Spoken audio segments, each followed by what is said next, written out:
My name is Clara Whitfield. I am 30 years old, and Christmas Eve was supposed to be a night of warmth and family. Instead, I stood on the steps of our estate with snow biting my skin, and my father's voice echoing in my ears as he called me worthless. For years I had swallowed the pain, convinced myself to stay quiet, but that night I realized silence only feeds the cruelty. What would you do if the people meant to protect you chose to destroy you instead? Stay with me, because what happened after that moment changed the course of my family forever. Let me take you back to where it began. The wind cut through me like shards of ice as the front door slammed against my back. I stumbled down the stone steps of the Whitfield estate, my heels sinking into the snow that had piled up along the walkway. Behind me, the warmth and golden light of the grand foyer spilled out into the cold night, but not for me. My father's hand was still raised, as if he meant to strike again, his face twisted with a fury I had known my entire life, but never this bare, never this public. Worthless, he spat, his voice echoing into the night. His words carried past the threshold and into the ears of the 100 guests gathered in the glittering dining room. Worthless. My chest heaved, the icy air stung my lungs, but a strange calm spread through me.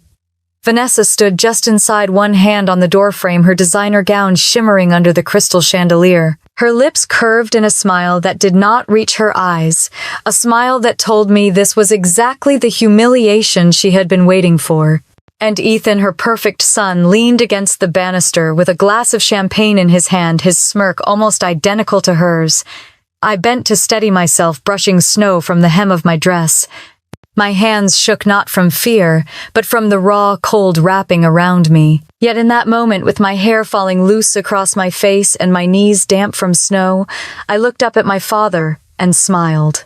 "This is the end for you," I said softly, just loud enough for those nearest the doorway to hear. A murmur rippled through the crowd behind him, the kind of shocked silence that falls when people realize they are witnessing something they will talk about for years. He stood frozen, his chest rising and falling, the veins at his temple pulsing. For a flicker of a second, I thought I saw doubt flash across his eyes, but it vanished as quickly as it appeared. Richard Whitfield, CEO of Whitfield Medical Systems, master of boardrooms and black tie galas, would not let his daughter have the last word. He turned sharply back to the guests, raising his glass as if nothing had happened. "Enjoy the evening. The band will play shortly." The door closed in my face. The warmth, the music, the laughter, all cut off with a click of brass against wood. I stood in the snow, my breath rising in clouds, the cold seeping into my bones. The estate loomed above me, draped in twinkling white lights, a postcard of holiday perfection. To everyone driving by on the quiet road, it looked like the very image of family and success. No one could have imagined the truth that had just spilled onto the steps. I wrapped my arms around myself and glanced at the windows. I could see shadows moving across the ballroom, women in sequined gowns, men in tuxedos, the clink of glasses faint through the heavy glass. Some of the guests stole glances toward the door, their curiosity battling with their fear of crossing my father. None would come out. Not tonight. Not when it might cost them his favor. The cold gnawed at my skin until I could no longer feel my fingertips. I sank onto the edge of the stone fountain, half covered in snow, and closed my eyes. The words still rang in my ears. Worthless. He had said it so many times before behind closed doors when no one could hear. But tonight he chose to make it public. Tonight he wanted the world to know he had no daughter. I opened my eyes again and looked at the house, its windows glowing like a stage set. I thought of my mother of the Christmases, when she would cover every surface with garlands and handmade ornaments. She would insist on inviting the hospital nurses she worked with, the families who had nowhere else to go. There had been warmth, then laughter, the smell of cinnamon rolls baking in the kitchen. She had believed in dignity for everyone.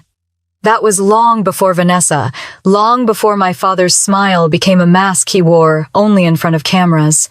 A gust of wind carried faint strains of music from inside the orchestra, striking up a holiday tune. I pressed my hand against the cut on my palm, where I had scraped against the stone steps. A thin line of blood mixed with melting snow running red down my wrist. It burned, but the pain felt almost cleansing. I pushed myself to my feet, brushing the snow from my dress once more. My heart no longer pounded with fear or shame.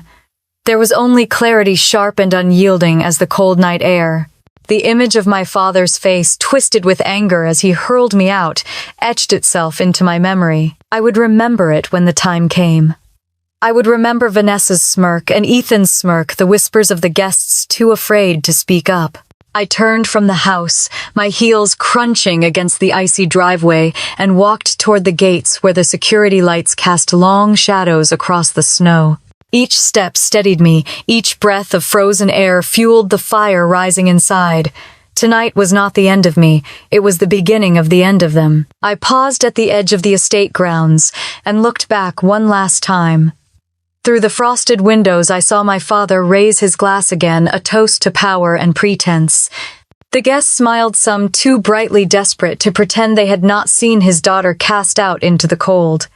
The lights blurred as snowflakes swirled through the air, catching in my hair and lashes. I pulled my coat tighter around me, though it did little against the freezing night. The sound of laughter carried faintly through the walls, but it no longer stung. Because even as the cold bit into my skin, I knew the warmth inside that house was nothing but illusion. And illusions always break. I stepped out onto the quiet road, the crunch of snow beneath my shoes the only sound. My breath rose in steady clouds, and with each one the weight of years of silence lifted. The night stretched out before me, dark and endless, but I no longer felt small. I walked on, leaving the glittering estate behind, carrying only the memory of my father's words and the promise I had spoken back to him. This is the end for you. And deep down, I knew it truly was. Snowflakes clung to my lashes as I kept walking, but in my mind I was no longer in Seattle.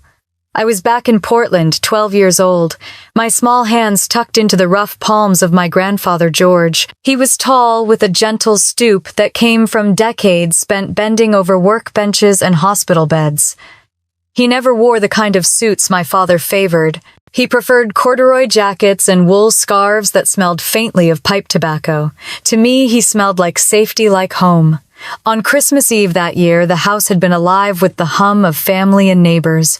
My mother was still with us then, moving through the kitchen in a red apron dusted with flour. My father was already beginning to disappear into late-night calls, but my grandfather never let me feel forgotten. After dinner, he pulled me aside to the den, where the fire crackled low, and from behind the desk he revealed a small box wrapped in plain brown paper. I remember tearing the paper carefully the way he had taught me, never rushing through a gift, as if it were nothing. Inside was a model of a heart valve made of polished steel and glass, mounted on a wooden base. My eyes widened as I traced the tiny parts with my fingertips. This, he said with a soft smile, is what we build. Not just machines, Clara, but second chances. People walk out of the hospital and watch their children grow up because of this. His voice had a rasp, but it carried more warmth than anything I had ever heard. I asked him then if I would ever be able to make something like it. He chuckled and sat me on his knee. One day, all of this will be yours to protect. Not because of profit or power, but because you understand that purpose is what holds this company together. Never forget that business is about people, not numbers. His words wrapped around me like a blanket. I leaned against him and watched the firelight flicker across the glass valve. I felt chosen, seen, and for a moment the world was perfect. Outside in the hallway I could hear Vanessa's laughter. She had not married my father yet, but she was already hovering at the edges of our lives. She sounded like clinking champagne glasses and sharp perfume. My mother's laughter was different, deeper, full of kindness. That night she brought in a tray of hot cocoa for the three of us, her eyes crinkling as she watched me balance the heavy mug. For years afterward, I would cling to that memory whenever the holidays turned cold and empty. Another Christmas, when I was 14, my grandfather took me to the company headquarters in Seattle. The building smelled of disinfectant and ambition, bright lights buzzing overhead. He walked me through the production floor, where rows of workers in blue gowns assembled components with steady hands. Some looked up and smiled at me. George whispered to me to pay attention, to notice who worked with care and who rushed. He introduced me to the board that day as his granddaughter. Not just in name, he said, but in purpose. I remember the way some of the men chuckled, thinking it was cute, a little girl sitting at the table with a notepad. But George placed a hand on my shoulder and told them plainly that one day my voice would matter here. He wanted me to learn how decisions were made, how lives were changed by a single vote. When the meeting ended, one of the directors handed me a peppermint candy and told me to keep coming back. I did until my grandfather passed away 4 years later. By then I had filled notebook after notebook with sketches of medical devices and scribbled boardroom debates. As I trudged through the snow outside the estate, now those memories pressed against my chest. The girl who had once been promised a legacy now stood cast out of her own family's home. The firelight of that Christmas Eve in the den seemed like a dream compared to the frost biting my cheeks tonight. I reached into my coat pocket and pulled out the small charm I always carried. It was a keychain shaped like a tiny heart valve, the same model my grandfather had given me attached years later to a silver ring. He had engraved my initials on the back before he died. I turned it over in my hands, the metal freezing against my skin, and felt a spark of warmth spread through me. The sound of tires crunching snow pulled me back to the present. A car eased down the long driveway toward the gates. Guests leaving the party, no doubt, their laughter spilling faintly from the open windows. I stepped aside, letting them pass, but I wondered if they saw me standing there. Did they whisper to each other about the daughter thrown out into the cold? Or would they pretend tomorrow that nothing had happened, that Richard Whitfield's image remained spotless? I gripped the charm tighter. My grandfather's words echoed in my mind. All of this will be yours to protect. He had trusted me, believed in me when no one else had. That trust had not vanished with his death. It lived inside me, still waiting. The wind whipped harder, sending snow swirling across the road. I pulled my coat tighter and walked faster, the estate lights fading behind me. In my heart, the two Christmas Eves collided, the warmth of George's promise and the cruelty of Richard's rejection. One had built me, the other had nearly broken me. But I was not broken. Not yet. At the corner of the road, I paused beneath a street lamp, the snow piled high against its base. I looked up into the hazy light, the flakes falling like endless confetti.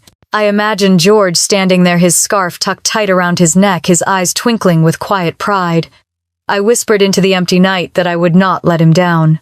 The wind carried my words away, but in the silence that followed, I felt steadier.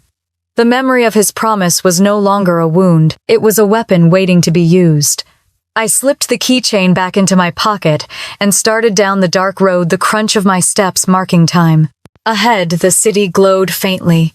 A reminder that the world was still turning, that morning would come. And when it did, I would be ready. When I think about the first time my world cracked open, it always comes back to 2008. I was 12. And still believed Christmas trees could fix anything. My mother Margaret had been in and out of hospitals for weeks, her laughter quieter each time she came home. By December, she no longer came home at all. Pancreatic cancer. That word became a shadow in our house, stretching over every meal, every whispered conversation. I remember sitting in the corner of her hospital room, my knees drawn up while the machines hummed around us. She tried to smile, reaching for my hand, her skin thin and cold. "Clara," she said, "you have to keep your chin up. Promise me you will never let anyone make you small." I nodded, even though tears blurred everything in front of me. I did not understand then how much I would need those words later. She passed on a Tuesday morning the week before Christmas. The house felt hollow, even though relatives filled every room with casseroles and condolences. My father stood stiff by the fireplace, his eyes dry, accepting people's pity with a nod that felt more like dismissal than grief. I clutched one of my mother's scarves that still smelled like her perfume and hid in her closet whenever I could. That was the only place I could breathe. Less than a year later, my father introduced Vanessa. She was 20 years younger than him, polished and sharp with nails always painted a glossy red. At first, she acted sweet, calling me darling, brushing my hair back for photographs. But even then, I felt her grip on my shoulder was just a little too tight. 6 weeks later, they were married in a ceremony that felt like theater. I stood in a pale dress beside them, forced to smile for pictures I never wanted to take.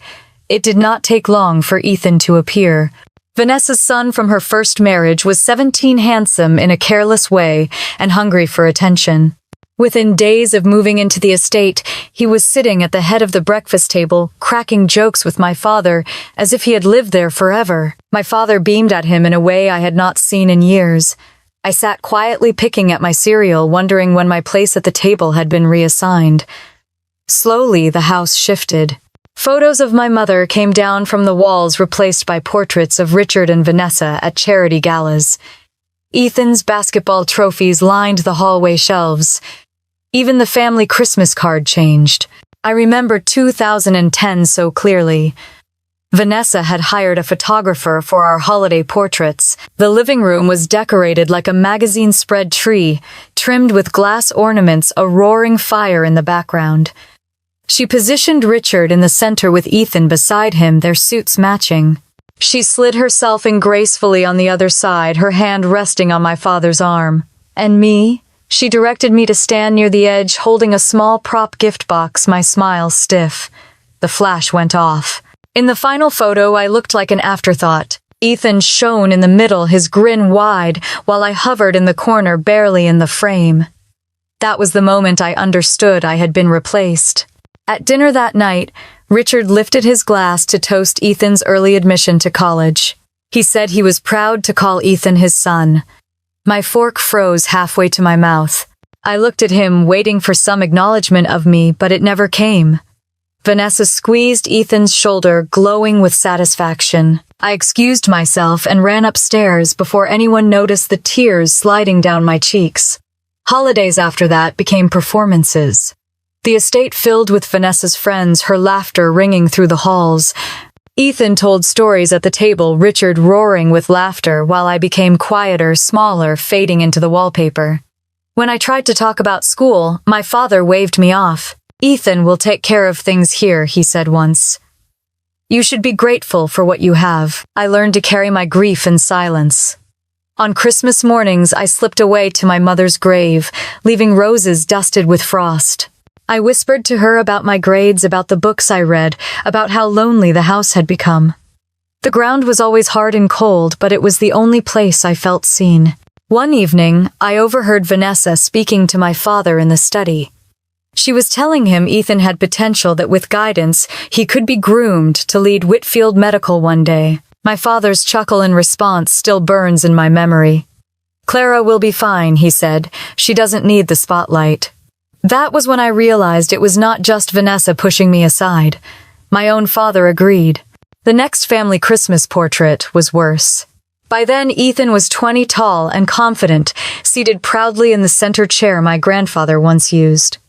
Vanessa sat on one side, Richard on the other, both leaning toward him. The photographer asked me to kneel slightly in front, holding the family dog.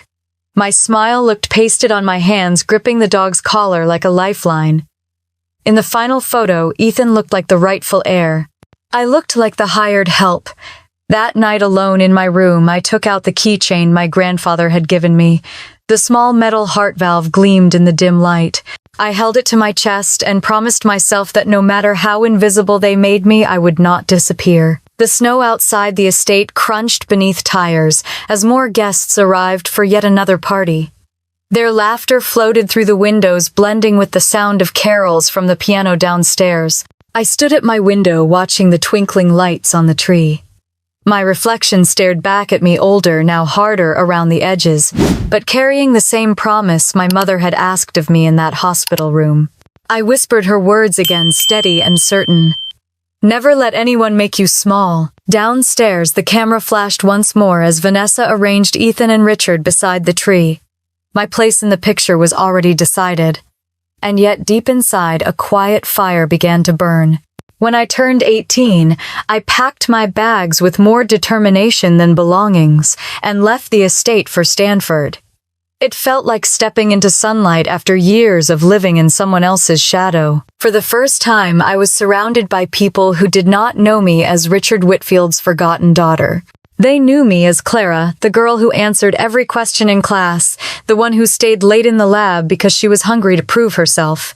College was freedom, and it was also fuel. Every night I studied until my eyes blurred. I poured myself into economics and engineering courses, blending my love for design with the discipline of finance. By my junior year, professors were already recommending me for research fellowships. My grandfather's words never left me. Purpose, not profit. Every paper I wrote, every project I joined carried that thread. When I earned my MBA in 2018, I felt a quiet triumph. No one from my family came to the ceremony. I walked across the stage in my cap and gown, scanning the crowd and knowing the empty seats where they should have been. Still, as I shook the dean's hand and accepted my diploma, I felt my mother's presence. I imagined her clapping with tears in her eyes. Instead of returning to Seattle, I accepted a position in Boston with a competing medical device firm. I wanted to learn the industry from a place where my last name carried no weight. The office sat across from the Charles River, its windows overlooking the water. I would arrive before sunrise, coffee in hand, and stay until the janitors flicked off the lights. My team was small, but we worked like family. I focused on cardiovascular devices just as my grandfather once had. The company trusted me with a development project on a new stent design. I spent nights poring over clinical trials, mornings in operating rooms, shadowing surgeons, afternoons sketching prototypes on napkins. When the final design improved patient recovery time by 30%, trade journals picked it up. My name appeared in print, bold, under the headline. I bought a copy of the magazine and slipped it into my grandfather's old journal, proof that his faith in me had not been misplaced. Meanwhile, across the country, Ethan stumbled through Portland State. He switched majors twice, partied harder than he studied, and still my father bragged about him to anyone who would listen. When Ethan finally landed an internship at Whitfield Medical, it was not through merit, but through Richard's connections. I remember the call I got from Ellie, the longtime assistant who had quietly kept me updated. She lowered her voice as she spoke. "Your father just approved $10 million for Ethan's project. Some new device concept he sketched on a napkin," she sighed. The board raised concerns, but no one dares question Richard directly. 2 years later, that project collapsed spectacularly. Hospitals rejected the prototype, citing safety risks. The company lost millions, yet Ethan walked away with a promotion. He told reporters it was a learning experience. My father praised him publicly for his innovation. The contrast between us could not have been clearer. My work in Boston was changing lives, my designs praised by surgeons across the country. Ethan's mistakes were costing the company fortunes, yet Richard held him up as the future of Whitfield Medical. I tried not to let bitterness consume me, but at night, when I looked out over the dark water of the Charles River, I wondered what it would have been like if my father had seen me with the same pride he lavished on Ethan. I was building a reputation in my own right, but the ache of being unseen never fully left. Once, after a conference where I presented research to a packed room, I stepped off stage to applause that made my chest swell. A colleague turned to me with admiration. "With a last name like Whitfield, you must come from that company in Seattle. They're lucky to have you." I smiled politely but felt the sting deep down. They did not have me. They had thrown me away. That night I called Ellie again, needing to hear a voice that remembered the truth. She told me Richard had introduced Ethan at the company's holiday gala as his heir apparent. The newspapers published photos of them in tuxedos, glasses raised high. My father looked every bit the proud patriarch. I pressed the phone to my ear, silent. Ellie hesitated before adding softly, "Clara, your grandfather always said you were the one with his spirit. Don't let them make you believe otherwise." Her words steadied me. I had my own path, even if it was carved outside the family name. Still, the dissonance grew. Every article about Ethan's supposed brilliance scraped against my skin. Every headline about Whitfield Medical's decline whispered that the company my grandfather built was slipping into the wrong hands. One evening, as snow fell lightly outside my Boston apartment, I pulled out the heart valve keychain again. I set it on the desk beside the magazine featuring my stent design. The two objects stared back at me, past and present colliding. My grandfather's promise on one side, my own achievements on the other. I told myself then that I would not run from the family legacy forever. The company was bleeding under Ethan's false leadership and my father's blindness. I had built a name outside their shadow, but one day I would have to step back into it. Not for them, but for the patients who deserved better, and for the memory of the people who had believed in me. For now, though, I kept my head down and worked. Each late night in the lab, each successful trial, each letter from a doctor thanking me for making their work easier added to my quiet arsenal. I thought of Ethan back in Seattle coasting on my father's favor, and I knew the contrast between us was not just about achievement. It was about truth. One of us was building something real. The other was living a lie.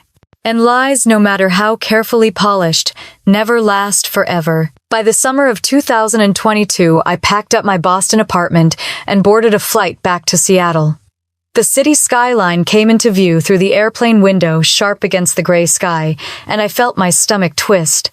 Returning was not about reconciliation. It was about unfinished business.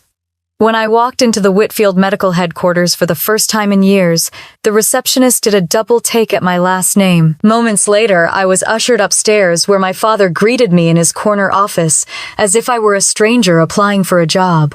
He kept his tie perfectly knotted, his cufflinks glinting, his expression flat. "I suppose you want a role here now," he said, leaning back in his leather chair. "Ethan is already leading product development, but perhaps there is space for you if you are willing to work hard." I wanted to laugh at the hypocrisy, but I kept my face calm. "I will take whatever you think appropriate." His mouth twitched in what might have been a smirk. "Basement office special projects. No team, no budget. Most people would kill for a foot in the door here. You should be grateful." I nodded and thanked him, though inside I filed the insult away like ammunition. The basement office was nothing more than a converted storage space. The walls were bare concrete painted beige, the hum of the building's heating system constant above my head. I carried in a stack of notebooks and pinned timelines and charts to the walls until the room looked more like a war room than an office. Every day I arrived earlier than anyone else and stayed later.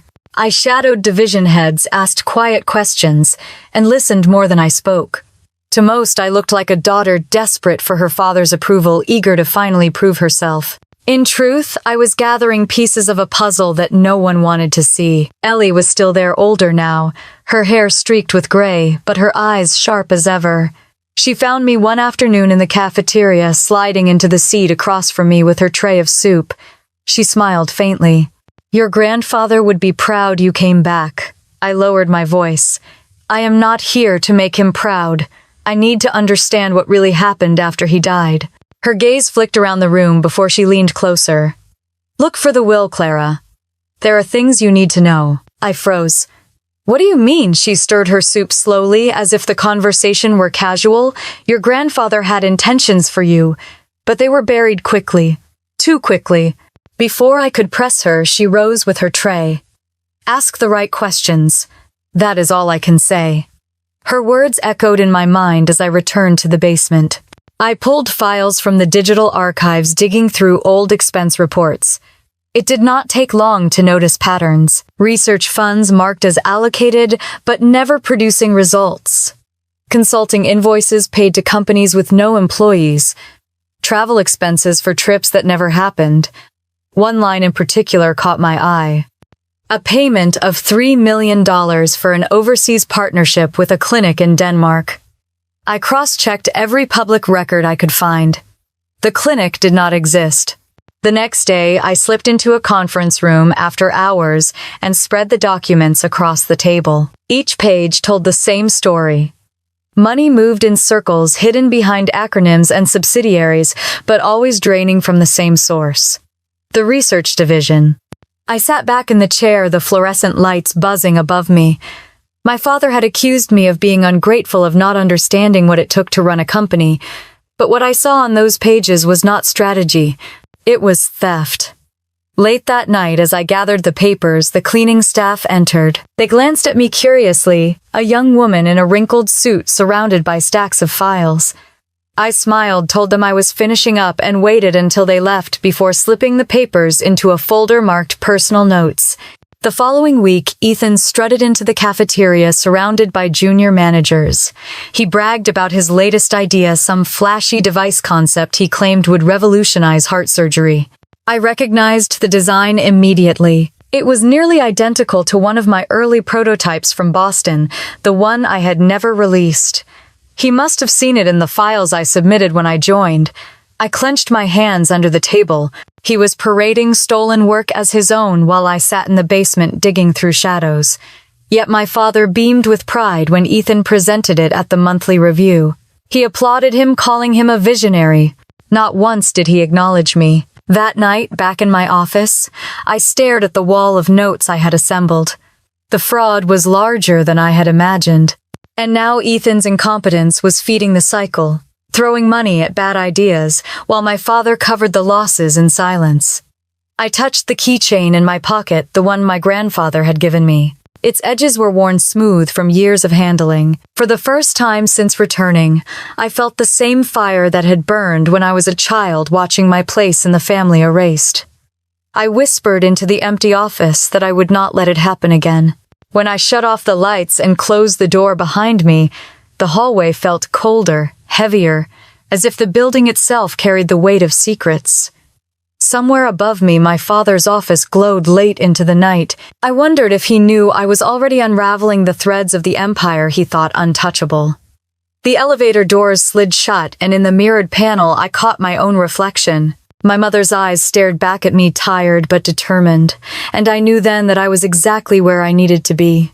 Ellie called me 2 days later and asked if I could meet her at a cafe a few blocks from the headquarters. Her voice carried that steady calm she always had, but underneath it I sensed urgency. I wrapped myself in a scarf and walked through the drizzle, my shoes clicking against the wet pavement. The cafe was nearly empty, the kind of place where the coffee was strong but the lighting dim enough for private conversations. She was already there, sitting at a corner table with a manila envelope beside her untouched cup. When she saw me, she gave a faint smile and gestured for me to sit. "You look tired, Clara," she said softly. I laughed without humor. "That makes 2 of us." She glanced around, making sure no one was within earshot. "I need you to see something, but you cannot let anyone know where it came from." She pushed the envelope across the table. My pulse quickened as I slid it open. Inside were photocopied pages, some typed, some handwritten. The first page stopped me cold. It was my grandfather George's will. Not the version filed with the courts, not the one my father had paraded around after the funeral. This one was dated 2 months before George's death. It stated in clear language that all controlling shares of Whitfield Medical would be held in trust until I turned 30, at which point they would transfer to me. My hands trembled as I flipped through the pages. The ink was faded, but clear, his signature unmistakable. I whispered, barely able to form the words, "This is real." Ellie's expression was grave. I found it while reorganizing old files. It was hidden in the back of the archives, misplaced, they would say. But I know better. I looked up at her, my throat tight. My father changed it. She nodded slowly. "Within days of George's death, your father and the family attorney filed a revised version. Everything went directly to him. There was no mention of you." The room seemed to tilt as the weight of it settled over me. For years I had accepted that my father simply did not see me as worthy. But now I realized it was not blindness. It was theft. I pressed my hand against the table, grounding myself. "Why are you showing me this now?" "Because," Ellie said, her eyes locking with mine, "you deserve to know the truth before it is too late. This company was meant to be yours. Your grandfather trusted you not, Richard." I closed my eyes for a moment, hearing my grandfather's voice in the den on that Christmas Eve long ago. "All of this will be yours to protect." Now the words had teeth. I folded the papers carefully and slipped them back into the envelope. "Thank you," I whispered. She placed a hand over mine, warm and steady. "You have more strength than you realize. Just remember, the truth has a way of surfacing no matter how deeply it is buried." When we parted, I walked aimlessly through the rain, the envelope clutched under my coat. Cars hissed past on the wet street, Christmas lights blinking in shop windows, families bustling with shopping bags. I felt apart from all of it, carrying a secret that could crack open the foundation of everything my father had built. That night in my apartment, I spread the pages across my kitchen table. The handwriting, the signatures, the dates. all lined up with the memories I had of my grandfather's final months. He had intended for me to inherit not only shares but responsibility. He had wanted me to carry on the vision of purpose over profit. Instead, my father had erased me. I traced the signature with my fingertip, my eyes burning. It was not just betrayal. It was confirmation of what I had always felt but could never prove. I was not invisible. I had been deliberately cut out. I thought of Ethan sitting smugly at the head of boardroom tables, taking credit for work he could barely explain. I thought of Vanessa arranging photo ops like a queen curating her throne. I thought of my father shaking hands with politicians and donors, his smile practiced, his empire built on lies. For a long time I sat in silence, the only sound the tick of the kitchen clock. Then I gathered the pages and slid them back into the envelope, tucking it deep into my bag. The next morning at work, I moved through the halls like a ghost, nodding at colleagues, carrying files, answering questions. No one knew that inside my bag was proof that the man in the corner office had stolen an empire. I returned to the basement office and locked the door. Spreading the papers across my desk, I pinned copies of financial reports beside them. The pieces began to fit together. The fraudulent accounts, the disappearing research funds, the altered will. Each page pointed to the same truth. Richard Whitfield had not only stolen my inheritance, but had been bleeding the company dry to cover his tracks. My pen scratched across a notepad as I mapped connections, shell companies linked to consulting contracts, payments routed offshore, board members kept quiet with bonuses. It was a web intricate and rotten at the core. By late evening, my back ached from hours hunched over the desk. I leaned back in my chair, staring at the wall of documents. For the first time, I felt not only anger but clarity. I was not just my father's overlooked daughter anymore. I was the rightful heir, and I held the evidence to prove it. As I shut off the light and slipped the envelope back into my bag, a strange calm washed over me. The building was silent, the halls dim. My footsteps echoed as I walked toward the elevator. When the doors opened, I stepped inside, the envelope pressed against my chest. My reflection in the mirrored panel looked older, harder, but there was something else in my eyes now. Conviction. Vanessa called me one Thursday morning and suggested we meet for lunch at a French restaurant downtown.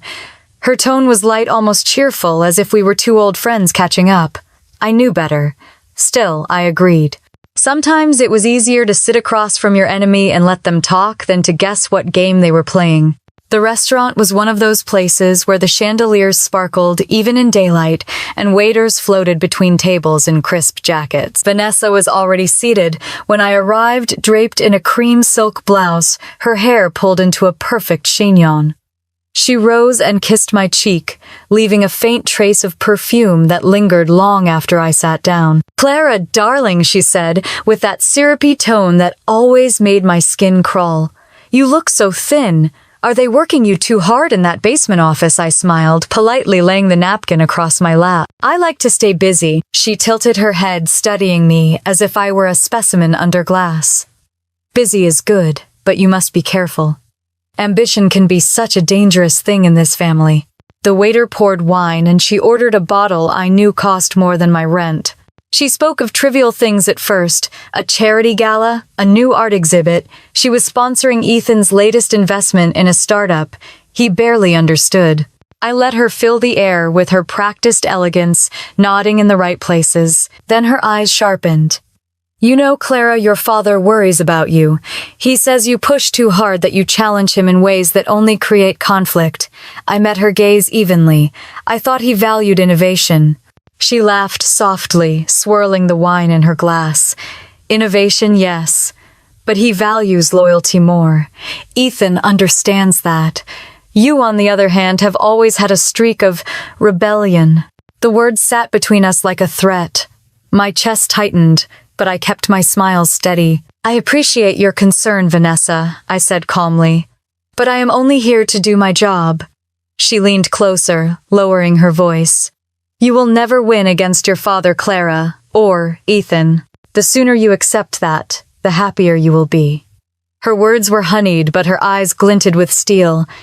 She wanted me to shrink, to nod, to accept the role she and Richard had carved for me. Inside, I felt the heat rise, but I kept my voice even. I have no intention of competing with anyone. Her smile widened as if she had scored a point. Good, because certain matters have already been settled. The paperwork was handled long ago. She caught herself then, her lips pressing together. But it was too late. My pulse quickened. Paperwork. Settled. The image of my grandfather's original will flashed through my mind, the one Ellie had given me. Vanessa knew. She had been part of it. I set my fork down carefully, my hands steady, even as fury burned beneath the surface. That must be a relief for you, I said, knowing everything is in order. She dabbed at her lips with the linen napkin, her expression smoothing back into the mask of charm. Of course, it is always best when families avoid complications. The waiter arrived with our entrees, breaking the tension for a moment. We ate in near silence, the clink of silverware filling the space between us. I forced down each bite, not tasting a thing. After coffee was served, she placed her hand lightly on mine, her nails gleaming under the light. I truly do wish you happiness, Clara. Perhaps if you focused on finding love, starting your own family, you would not feel the need to prove yourself here. I pulled my hand back, smiling with practiced grace. Thank you, Vanessa. I will give it some thought. Her eyes lingered on me, searching for cracks in my composure. When she found none, she signaled for the check. Outside, the winter air bit at my cheeks as I walked down the busy sidewalk. I inhaled deeply, letting the cold steady me. My bag felt heavier with the envelope inside, the proof of everything she had just hinted at. She wanted me to know without saying it outright. She wanted me to feel powerless, trapped by decisions already made. But what she did not realize was that her slip confirmed what I already suspected. My father had stolen my inheritance, and she had stood at his side while he did it. I stopped at a crosswalk, the city lights blurring through the falling rain. In my mind, I saw my mother's face, gentle and strong, urging me not to let anyone make me small. Vanessa thought she had put me in my place. But what she had really done was light another match inside the fire already burning in me. The light changed and I stepped into the street, the sound of car horns and footsteps all around. I walked forward, steady and unflinching, already knowing the next move I needed to make. I called Jackson Miller that same evening and asked if he could meet me. He was a young attorney in his mid-30s who had joined the legal department not long before. He had a sharp mind, the kind of mind that caught details others missed, and I had begun to trust him. We agreed to meet at his office after hours away from prying eyes. When I arrived, he was leaning against his desk tie, loosened a cup of black coffee in his hand. He gave me a long look as I set my bag down and pulled out the folder of documents I had been gathering. "What do you want me to see, Clara?" he asked quietly. I spread the papers across the desk. These are expense reports from the last 5 years. Most people would not notice, but look at the allocations under charitable contributions. He scanned the pages, his brow furrowing. These were supposed to be grants to children's hospitals, right? Yes. My mother started the Whitfield Foundation in her name before she died. It was meant to fund equipment programs, research for kids who could not afford treatment. Jackson traced his finger down a column of numbers. Instead of hospitals, these payments went to shell corporations. He pulled out his laptop, typing quickly. Within minutes, he had cross-checked the names. 3 of these entities do not exist beyond a mailbox in Delaware. I swallowed hard. Keep going. He clicked again, pulling up another record. And this one, supposedly a clinic in Nevada, is actually an empty office, rented by a holding company. I sat back, the air heavy in my lungs. My father had siphoned millions out of my mother's foundation, hiding the theft under the guise of charity. Jackson shook his head. This is serious fraud, Clara. Not just mismanagement. It is criminal. I thought of the photo on my desk at home, my mother smiling beside the first wing of the hospital she had helped fund. She had believed in dignity, in giving children hope during their darkest days. And now the very foundation she had created had been turned into a laundering machine for my father's empire. The rage that built inside me felt like fire in my veins. He desecrated her legacy, I whispered. Jackson looked at me carefully. If this comes out, it will not just bring him down. It will take the entire family name with it. I met his eyes steady. Maybe that is exactly what needs to happen. The following week, I buried myself deeper in the files. Each night alone in my basement office, I pulled financial reports, tax forms, anything I could access without drawing suspicion. The numbers told the story more clearly than words ever could. Year after year, funds meant for children's hospitals had been rerouted. Some years, it was 2 million, others 5, always hidden among legitimate donations. I could not stop picturing the headlines I had read in the past. Whitfield Family of the Year. Richard and Vanessa honored for charitable contributions. Photographs of them smiling with oversized checks, the press lauding their generosity. Behind those smiles, behind those cameras, was theft. The hypocrisy cut deeper than I could bear. I remembered being 14 delivering gifts to sick children with my mother. She insisted we look each child in the eye, that we never treat them like charity cases but as equals. Those moments had taught me compassion, and now that same spirit had been twisted into a facade for greed. One evening, I showed Jackson another set of documents. He leaned back, rubbing his jaw. "Clara, this is enough to start a federal investigation. Are you sure you want to keep digging?" I closed the folder, my voice low but firm. "I am not just sure. I have no choice." In the weeks that followed, I carried on as if nothing had changed. I attended meetings, nodded politely at Ethan's presentations, accepted Richard's dismissals with a smile. Beneath the surface, I was building a case brick by brick. The more I uncovered, the clearer it became that when the truth emerged, the fall would be catastrophic. This was not just a CEO misusing funds. This was a family paraded in magazines, a dynasty praised for its generosity, a household used as an example of American philanthropy. When people learned the truth, they would not see Richard as a shrewd businessman. They would see him as a thief who stole from dying children. One afternoon in the break room, Ethan strutted in with 2 junior associates trailing behind him. He bragged loudly about an article in a local magazine that had just featured him and my father under the headline "A Family Legacy of Giving." I sipped my coffee silently, feeling bile rise in my throat. The associates clapped him on the back, laughing, unaware of the rot beneath the surface. Ethan caught my eye across the room and smirked. I walked back to my office, shut the door, and pressed my palms to the desk until my knuckles turned white. The contrast was unbearable. Outside, the world saw a family of benevolence. Inside, I held the proof of betrayal. Late that night, I sat across from Jackson again, the city lights glowing through his office window. I laid the newest reports in front of him. His voice was low. "This is going to destroy him." I whispered back, my throat tight but certain. "It should." I gathered the files into my bag, the weight of them pulling on my shoulder. As I stepped into the cold night, the truth pressed against me like armor. The story was bigger than fraud. It was about my mother's memory, about children cheated of hope, about a name that once meant something good and now meant corruption. I knew then that when the day came, the fall of the Whitfields would not just be a scandal, it would be a reckoning. The Whitfield estate glittered with lights for the annual pre-Christmas party, a tradition Richard and Vanessa cherished as much for the headlines as for the company. Cars lined the driveway, valets darted through the cold night air, and the sound of jazz floated out through the tall windows. I had no choice but to attend. To stay invisible, I needed to keep playing the dutiful daughter. Inside, the air smelled of pine and expensive champagne. Guests mingled in sequined gowns and tailored suits, their laughter echoing off marble floors. I drifted between conversations, offering polite smiles, all while scanning the room. Ethan held court near the fireplace glass, already half empty, his cheeks flushed pink. As the night wore on, his voice grew louder. He had always been a reckless drinker, and tonight was no exception. I stayed near the edge of the crowd, listening as he boasted to a small circle of friends from his college days. "My dad has everything covered," Ethan slurred, waving his glass dangerously close to spilling. "You think anyone can touch Whitfield Medical? Forget it." He leaned closer to them, his words thick with pride.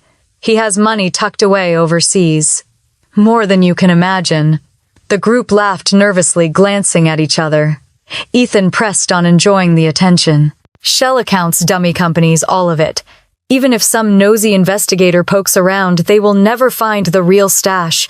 My pulse quickened, every nerve in my body focused on his words. I slipped my hand into my bag where my phone rested. With one swift movement, I unlocked the recorder and set it running the screen hidden beneath the tablecloth beside me. Ethan raised his glass, again oblivious. We are untouchable. Dad built the system so tight nobody can ever bring us down. He chuckled, a smug grin spreading across his face. The best part, everyone thinks we are saints. Family of the year, remember. He almost spat the words out with laughter. The group chuckled, uneasily shifting in their seats. One of them muttered that he should quiet down, but Ethan only leaned back and smirked. What, you think someone's listening? Who's going to stop us? Clara. My stomach clenched, but I kept my face. Still, my gaze fixed on a nearby wreath as if lost in thought. He had no idea I was standing within arm's reach.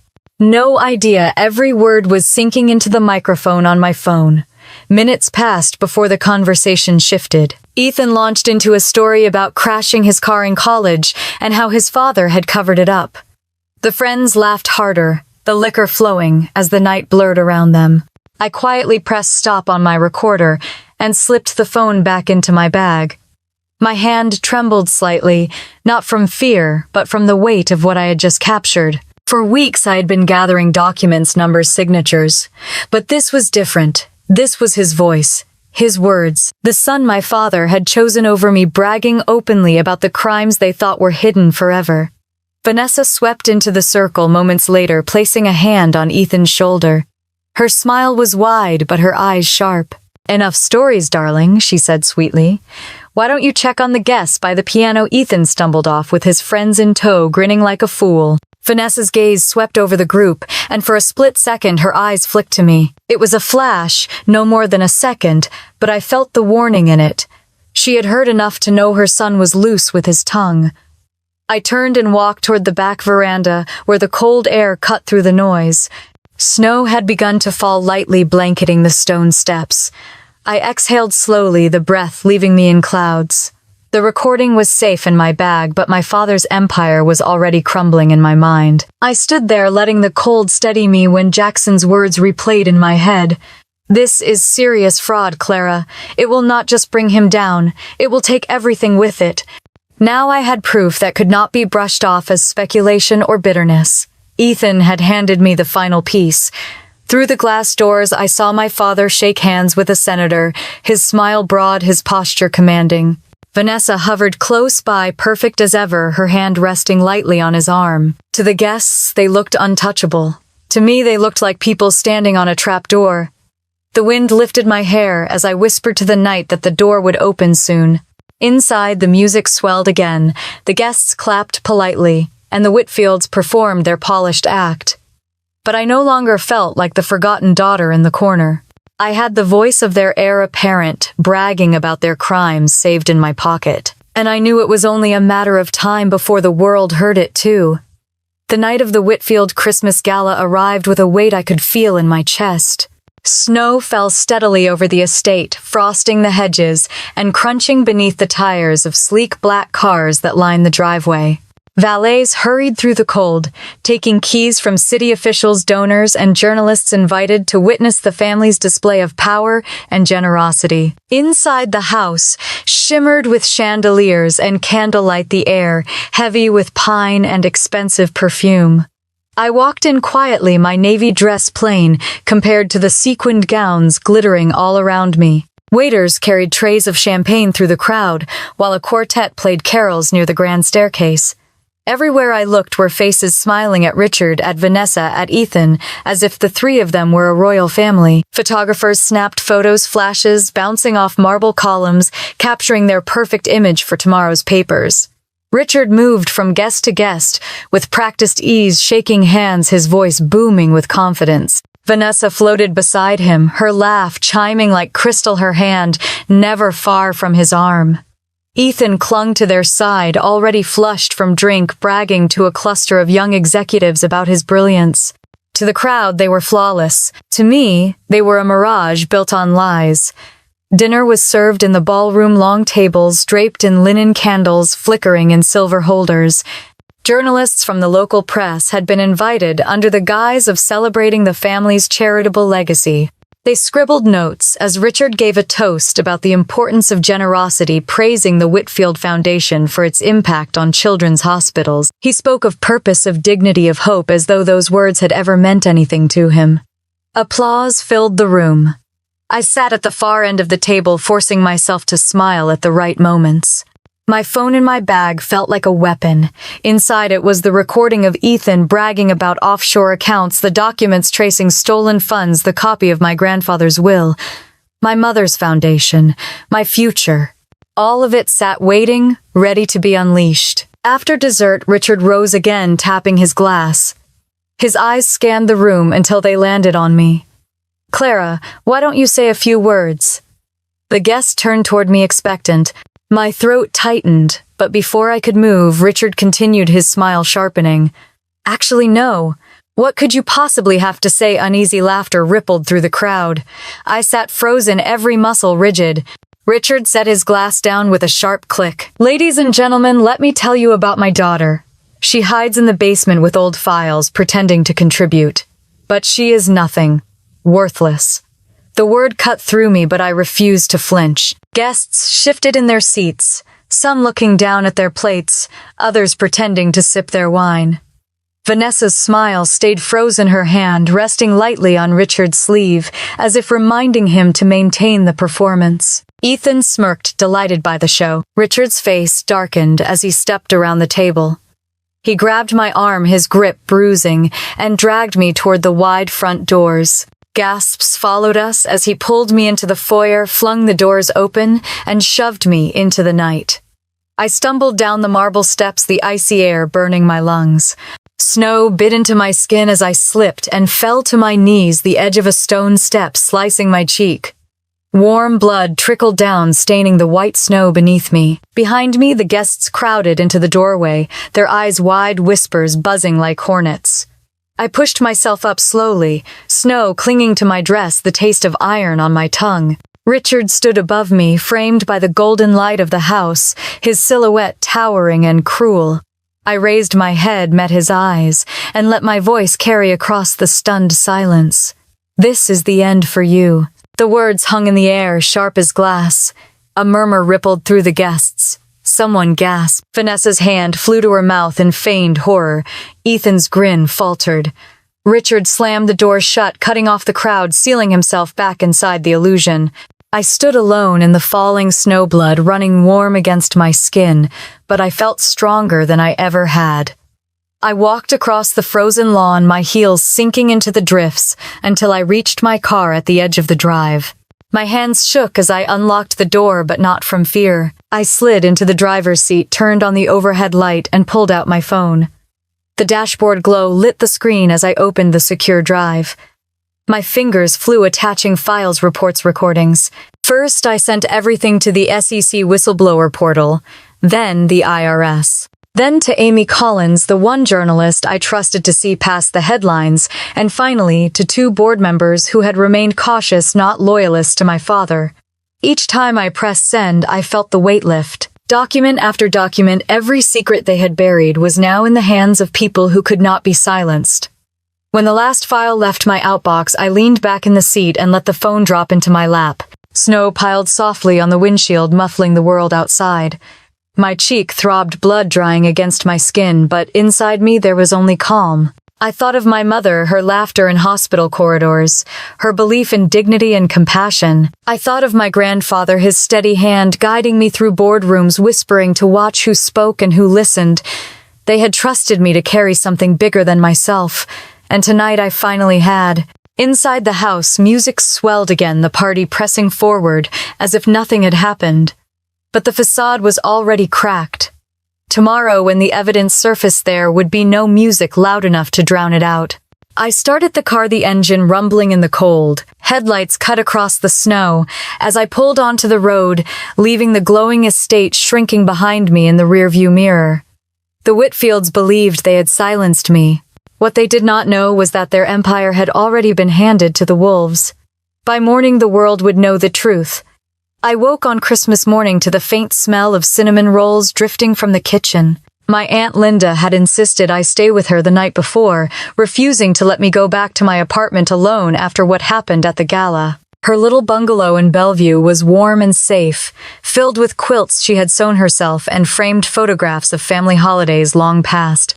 The television was already on in the living room, muted at first, showing a reporter standing outside the gates of the Whitfield estate.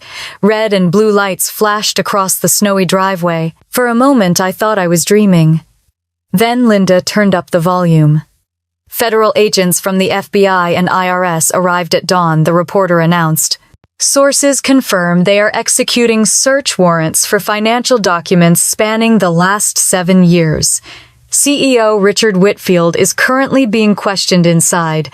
I sank into the couch, my hands wrapped around a mug of coffee Linda handed me. On the screen, I saw agents in dark jackets carrying boxes out the front doors past wreaths and garlands that still hung proudly as if mocking the scene. The estate looked exactly as it had the night before, except now it was surrounded by flashing lights and news vans. Neighbors in coats and scarves gathered at the gates, whispering. Cameras zoomed in on Vanessa, being escorted to a waiting car. Her expression tight, her perfect hair glinting under the winter sun. A caption scrolled across the bottom: Whitfield family under federal investigation. Linda shook her head slowly, her eyes never leaving the screen. About time, she muttered. The reporter's voice cut through again. Sources also confirm that Martin Lowe, chief financial officer of Whitfield Medical, has agreed to cooperate with investigators. Court documents suggest he is providing detailed information on offshore accounts and fraudulent transfers. Hearing Martin's name did not surprise me. I had always suspected he was in on it, but seeing him flip so quickly only confirmed how rotten the foundation had been all along. The camera panned again and caught Ethan standing on the porch, his face pale, his body slouched as 2 agents spoke to him. For once there was no smirk, no swagger, just a young man cornered by consequences. I set down my coffee, carefully, afraid my trembling hands would spill it. Linda placed her palm over mine. You did this, Clara. I swallowed hard. No, I only showed them the truth. She looked at me with eyes soft and proud. That is exactly what your grandfather always wanted, and your mother too. She would be so proud of you right now. My throat tightened, and for a moment I could not speak. I watched the footage of Richard finally appearing at the front door. He looked smaller, somehow, shoulders hunched under his overcoat, his face gray. Federal agents flanked him on both sides, guiding him toward a waiting SUV. The reporter shouted questions. Did you alter your father's will, Mr. Whitfield? Did you steal from the foundation? He kept his eyes fixed ahead, lips pressed tight, but his silence spoke louder than any denial could. Inside Linda's living room, the Christmas tree lights blinked softly, reflecting off the ornaments she had collected for decades. It struck me how different this morning was from the one playing out at the estate. In homes across America, children were unwrapping presents, parents sipping cocoa, families laughing around fireplaces. At Whitfield Manor, the image of perfection had shattered in front of the entire country. The news anchors cut in with commentary. This is a shocking turn for a family long celebrated for their philanthropy. Just last year, the Whitfields were honored as Family of the Year by several organizations for their contributions to healthcare. Today, that image is under intense scrutiny. I closed my eyes, remembering the magazine covers, the photographs of Richard shaking hands with politicians, Vanessa at galas in gowns worth more than most people's yearly salary, Ethan posing beside machines he could not explain. The contrast was staggering. Linda squeezed my hand again. Justice takes its time, but it comes. I nodded, blinking back tears I had not expected. For years I had carried anger like armor, but now what I felt most was relief. Not for me, but for my mother. Her foundation had been desecrated, her name exploited, her compassion twisted into a mask for greed. And now at last, the truth was burning through the lies. The coverage shifted to federal buildings downtown, where agents were seen delivering stacks of files. The anchor explained that subpoenas had been issued, that Whitfield Medical's board would hold an emergency session within days. Words like fraud, conspiracy, and racketeering flashed across the ticker at the bottom of the screen. I leaned back into the couch, the quilt Linda had draped over my shoulders, warming me as the weight of it all finally settled. This was only the beginning. Trials hearings, endless questions would follow, but the first domino had fallen, and nothing my father did could stop the chain now. Linda finally turned down the volume, leaving only the faint sound of Christmas carols playing on a nearby radio. She looked at me again, her smile gentle. Your mother's heart was always in the right place, and now the world will see who she truly was. I nodded, clutching the quilt closer. Through the window, I could see children across the street, running through the snow with new sleds, their laughter piercing the cold morning air. It was Christmas. For once, it felt like a day of truth, not illusion. I sat there quietly, letting the warmth of the house and the hum of the television surround me, knowing the storm outside would rage on. And deep down, I finally felt something close to peace. 6 months later, the air in Seattle felt different. The headlines that had once screamed of scandal now spoke of trials hearings and the slow rebuilding of a company nearly destroyed from within. Richard was indicted on multiple counts of fraud, tax evasion, and conspiracy. He sat in a federal courtroom in a gray suit that looked too big for him, his shoulders hunched, his hair grayer than I remembered. The man who had once towered over me in the foyer of our estate now looked small, like someone stripped of every illusion of power. Martin, the CFO, who had signed off on years of false accounts, had already been taken into custody. His cooperation had shortened his sentence, but it did not erase the damage. I saw him once during a deposition, his eyes darting away from mine, unable to meet the gaze of the woman whose inheritance he had helped bury. Vanessa filed for divorce within weeks of the raid. The glamorous wife, who had once glided through ballrooms, disappeared from Seattle society pages. Word spread she had moved to Arizona, launching a boutique skincare line, carefully rebranding herself without the Whitfield name. Ethan left town quietly. One day, his social media accounts went dark, and the next, there were rumors he had been spotted in Monaco, then Madrid, then nowhere at all. He became a ghost, living off whatever resources he had stashed before the fall. For me, he was not a mystery. He was simply gone, leaving behind the wreckage of arrogance and lies. Whitfield Medical suffered at first. The stock plummeted 38% in the days after the raid. Employees whispered in hallways, clients pulled contracts, and the press circled like vultures. But as the months passed, as transparency replaced secrecy, confidence began to return. New leadership was appointed by the board, people with clean records and steady hands. Step by step, the company regained its footing. By the end of 6 months, the stock had recovered 62%, an almost miraculous rebound. Investors praised the new direction, but I knew the true credit belonged to the people inside who kept believing the work mattered beyond profits. For me, the greatest victory was not in balance sheets or courtroom sentences. It was in founding the Margaret Whitfield Foundation, a new nonprofit in my mother's name.